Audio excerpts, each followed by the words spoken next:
샬롬. 2025년 1월 8일 수요일 매일 성경 말씀 묵상입니다. 오늘의 말씀은 여호수아 6장 8절에서 27절 말씀입니다. 여호수아가 백성에게 이르기를 마침에 제사장 7은 양각 나팔 7을 잡고 여호와 앞에서 나아가며 나팔을 불고 여호와의 언약궤는 그 뒤를 따르며 그 무장한 자들은 나팔 부는 제사장들 앞에서 행진하며 후군은 궤 뒤를 따르고 제사장들은 나팔을 불며 행진하더라. 여호수아가 백성에게 명령하여 이르되 너희는 외치지 말며 너희의 음성을 들리게 하지 말며 너희 입에서 아무 말도 내지 말라. 그리하다가 내가 너희에게 명령하여 외치라 하는 날에 외칠지니라 하고 여호와의 궤가 그 성을 한번 돌게 하고 그들이 진영으로 들어와서 진영에서 자니라. 또 여호수아가 아침에 일찍 일어나니 제사장들이 여호와의 궤를 메고 제사장 7은 양각 나팔 7을 잡고 여호와의 궤 앞에서 계속 행진하며 나팔을 불고 무장한 자들은 그 앞에 행진하며 후군은 여호와의 궤 뒤를 따르고 제사장들은 나팔을 불며 행진하니라. 그 둘째 날에도 그 성을 한번 돌고 진영으로 돌아오니라. 엿새 동안을 이같이 행하니라. 일곱째 날 새벽에 그들이 일찍 일어나서 전과 같은 방식으로 그 성을 7번 도니 그 성을 7번 돌기는 그날뿐이었더라. 7번째 제사장들이 나팔을 불 때에 여호수아가 백성에게 이르되 외치라. 여호와께서 너희에게 이 성을 주셨느니라.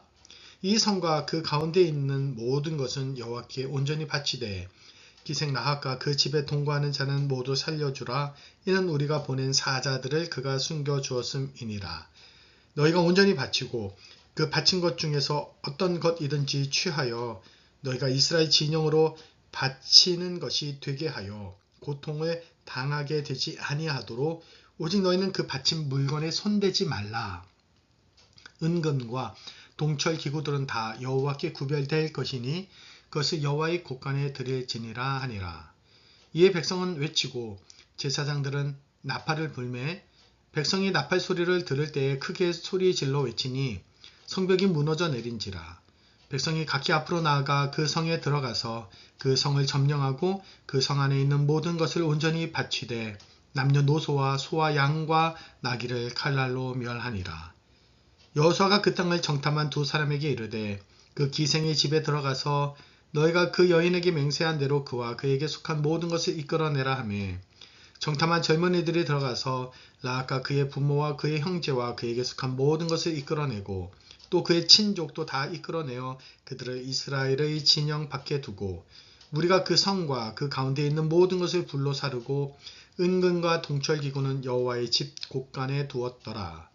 여호수아가 기생 라합과 그의 아버지의 가족과 그에게 속한 모든 것을 살렸으므로 그가 오늘까지 이스라엘 중에 거주하였으니 이는 여호수아가 여리고를 정탐하려고 보낸 사자들을 숨겼음이었더라. 여호수아가 그때에 맹세하게 하여 이르되 누구든지 일어나서 이 여리고성을 건축하는 자는 여호와 앞에서 저주를 받을 것이라. 그 기초를 쌓을 때에 그의 맏아들을 잃을 것이요 그 문을 세울 때에 그의 막내 아들을 잃으리라 하였더라. 여호와께서 여호수아와 함께 하시니 여호수아의 소문이 그 온 땅에 퍼지니라. 아멘. 여호수아와 이스라엘 백성들은 이제 하나님께서 알려주신 대로 양각 나팔을 잡고 언약궤를 맨 제사장들은 이제 앞장서는데 무장한 군인이 나팔 부는 제사장들 앞에서 이제 행진하고 남은 군인들은 이제 언약궤를 뒤따릅니다. 당연한 일이지만 요단강을 건널 때처럼 여리고 전쟁을 준비하면서도 하나님의 임재의 상징인 언약궤가 주인공이 되었습니다. 그런데 이때 여호수아는 특별한 명령을 내립니다. 10절에 보면 외치지 말고 음성을 들리게 하지 말며 아무 말도 내지 말라는 것입니다. 이처럼 여호수아는 이스라엘 백성들에게 여리고 성 주위를 도는 동안 침묵할 것을 명령하는데 왜 그랬을까요? 많은 사람들은 여호수아가 이렇게 명령한 이유가 나팔 소리에 귀를 기울이도록 하기 위한 것과 하나님의 임재 앞에서 엄숙함을 갖도록 하기 위함이라고 말합니다. 즉 하나님의 명령에 집중할 수 있도록 주변의 것을 차단하고 사람들이 엄중하게 이 명령에 집중할 것을 요구한 말씀이죠. 그렇게 이스라엘 백성들은 여호수아의 명령대로 행하여 첫째 날부터 여섯째 날까지 엿새 동안 변함 없이 동일한 방식으로 행진을 마치고 진영으로 돌아옵니다. 꽤나 규모가 있을 이 유서 깊은 강하고 견고한 성인 여리고 성을 돌면서 사람들은 무슨 생각을 했을까요? 그들이 로봇가 아닌 이상 그 성을 돌면서 정말 수많은 감정과 생각이 교차했을 것 같습니다. 이 일을 왜 하고 있지? 이게 무슨 효과가 있을까? 처음에는 순종하며 그대로 따르지만 하루 이틀 시간이 지날수록 성과 성읍 사람들이 꼼짝하지 않는 것을 보면서 오히려 이스라엘 백성들의 마음에 혼란과 의심이 생기지 않았을까 생각해 봅니다. 그래서 서로 말하지 말라고 한 것은 아닐까? 이렇게 하나님을 신뢰하는 법을 배우기에 그들에게 적지 않은 고통과 고민이 수반되는 시간이었겠다 싶습니다. 그런데 하나님께서는 이런 방식으로 이스라엘 백성의 믿음과 순종을 시험하려 하십니다. 왜냐하면 하나님께서 이스라엘 백성에게 원하시는 것은 온전한 순종이기 때문입니다. 그리고 그 온전한 순종이 견고한 여리고성을 무너뜨리는 요인이 되게 하셨습니다. 하나님의 말씀에 대한 온전한 순종이 하나님의 기적을 체험하기 때문입니다. 지금도 마찬가지이지만 이 고대 사회에서 이 견고한 여리고성을 상대로 칼과 창, 어떤 전술과 전략이 아닌 이 몇 명의 무장한 군사를 제어하고 이 무방비로 성을 돈다는 것은 매우 비현실적이고 위험한 일입니다.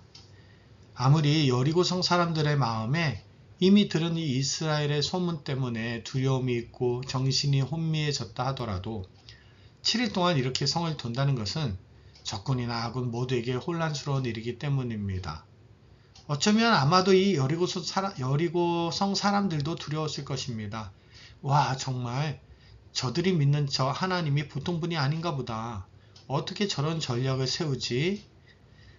그것은 오히려 이 적들에게 혼란과 불안을 안겨줄 수 있습니다. 그런데 문제는 하루도 이틀도 사흘도 아무 변화가 생기지 않는다는 것이고, 그래서 적군이나 아군 모두가 하나님에 대해 의심하게 되지 않았을까 하는 것입니다.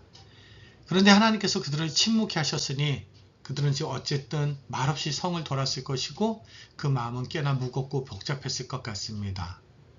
누군가 한 사람이라도 한마디 불평에 그 순종의 대열은 무너질 수밖에 없고 한 명, 두 명씩 대열에서 이탈하거나 낙오가 된다면 이것은 순종으로 싸워 이기는 하나님의 전쟁인데 그 승리는 보장받을 수 없기 때문입니다. 이렇게 그들은 순종의 발걸음을 걸어야 했습니다. 그리고 드디어 일곱째 날 새벽에 여호수아와 백성들은 여리고성을 돌기 위해 일찍이 일어납니다. 예전과 동일한 방식으로 여리고성을 돌되 이날은 7바퀴를 돌았습니다.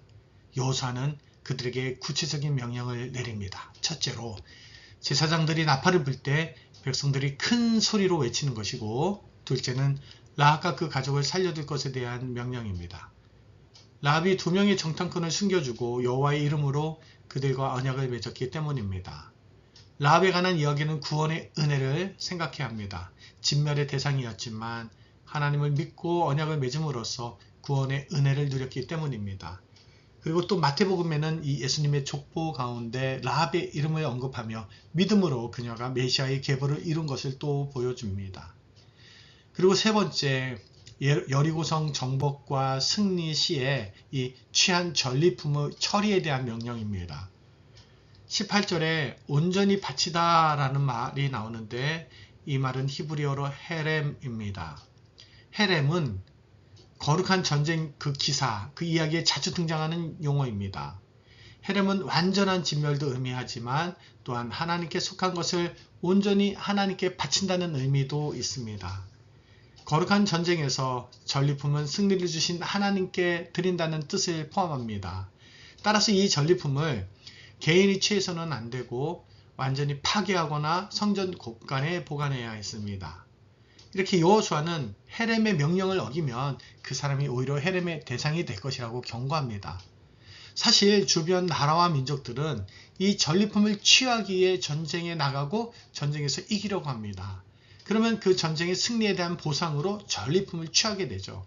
하지만 오늘 이스라엘은 전리품이 하나님의 것이라고 선언하기 위해 그 모두 진멸하거나 모두 하나님께 바쳐야 했습니다. 거기에 어떤 사심과 욕심이 들어갈 수 없다는 것이죠.